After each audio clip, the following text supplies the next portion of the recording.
Let me ask you something. Why do you catch feelings for that person, and not the other 10 people who actually make sense? Why does someone's smile hit you so hard? Why does one person make your mind go quiet, and another barely registers? Most people think attraction is about looks or chemistry or some magical spark. But psychologists will tell you something different.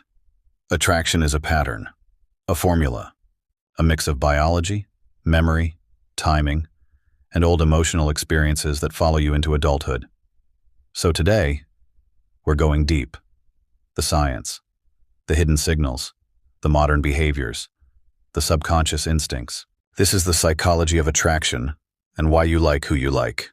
Let's start with something simple and powerful. You like what feels familiar. There's a psychology principle called the mere exposure effect. It basically means this: the more you see someone, the more attractive they become. Not because they changed, but because your brain got comfortable. That's why a coworker becomes attractive out of nowhere, or someone in your class suddenly seems interesting after months of nothing. Your brain loves safety, and nothing feels safer than familiarity. And here's the modern twist. Familiarity isn't just face-to-face anymore. It's Instagram stories, TikTok clips, someone appearing on your feed every single day. Your brain starts recognizing them, accepting them, trusting them, and one day, you're attracted. Here's something most people don't want to hear. Your type isn't random. It's shaped by childhood, by the emotional environment you grew up in. If you grew up around calm, steady energy, you're drawn to people who feel safe. If you grew up around chaos, drama can feel familiar, even comforting. If affection was rare, you might find yourself attracted to people who pull away because it feels normal. This is attachment imprinting. We repeat emotional patterns, even painful ones, because the brain recognizes them. You didn't choose your type. Your nervous system built it. But here's the good news. You can rewire it once you understand it. Now let's talk about the strange stuff. The things you're attracted to without realizing it. Your brain reacts to someone's voice before you process their words. Warm tone, comfort, slight rasp, intrigue, slow pace, safety, and then there's scent. Not perfume or cologne. The natural scent that your body responds to on a biological level. There are micro cues too. The way someone laughs. The way their eyes soften when they talk to you. The way they tilt their head. The way they look at you when they think you're not watching. These little things spark memories, and your brain whispers, "This feels right." Let's talk about chemistry and the real kind.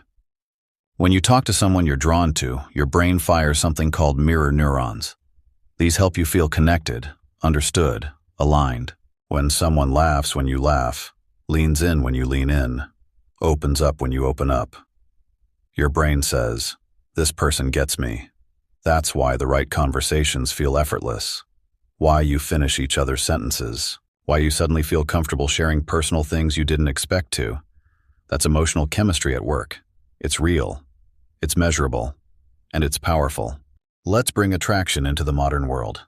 Because today, it doesn't always start face-to-face. It starts in texts, DMs, story reactions, Snapchat streaks, TikTok comments. Your brain reacts to digital behavior too. A consistent texter boosts your dopamine. Being left on seen spikes your cortisol. A long message, connection, a short reply, distance, someone watching your story first, instant validation. Digital behavior has become a language of attraction. That late night hey. That meme that's oddly perfect for you.